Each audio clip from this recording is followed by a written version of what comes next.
Live from Television Hill, this is WJZ News at noon. Remembering Officer Keona Holley, who ultimately gave her life while in the line of duty. The final goodbyes from her family, friends, and fellow officers. Hello again, I'm Lynn Bowie. And I'm Tim Williams. We want to welcome all of you streaming us this noon. Officer Keona Holley was shot last month while on duty in Curtis Bay, and she tragically lost her life a week later. Today, as you can imagine, is a difficult day for so many as her loved ones, friends, and colleagues come together downtown for her funeral.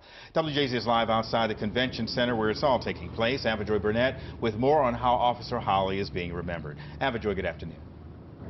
Lynn and Tim, it is jam-packed inside that convention center. There are people from all across the region. In fact, my photographer told me that he saw officers from the NYPD. Inside for the funeral, a pastor got up and he told the jam-packed ballroom, which is at capacity right now, some people were not allowed inside and they had to go to an overflow room, but he told that jam-packed auditorium that this is not a funeral. It is a celebration of life for Officer Keona Holley.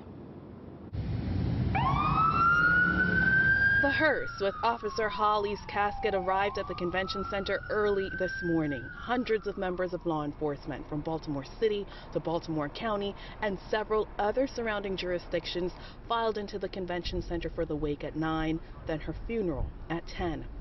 Cameras were not allowed inside, but we've been told that dignitaries like Mayor Brandon Scott and Governor Larry Hogan are expected to speak at the funeral. Officer Keona Holley was ambushed as she sat in her patrol car last month. She was shot multiple times and taken off life support just 2 days before Christmas. Officer Holley was beloved and respected. She said she wanted to join the force in order to make a difference in Baltimore City. She leaves behind 4 children, extended family, friends, co-workers, and many people who admired her. Now, you can expect a lot of traffic downtown if you're downtown today. You saw it in the morning, and it will continue into the afternoon because there will be a procession once the funeral is over here at the convention center, and that procession will go over to Officer Keona Holley's final resting place in Baltimore County. Inside earlier today, the governor spoke, the mayor of Baltimore City, the police commissioner, her family and friends are also expected to speak. Cameras were not allowed inside, but we were inside, and we will bring you additional details coming up for you on WJZ later this afternoon.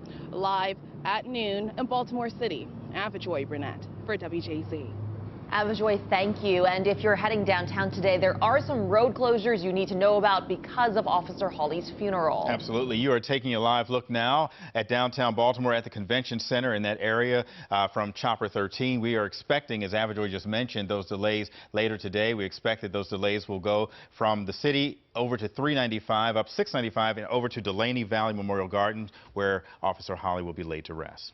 Stay with WJZ for more on Officer Holley's funeral. We'll bring you the emotional tributes to her later today on WJZ News at 4, 5, 6, and at 7.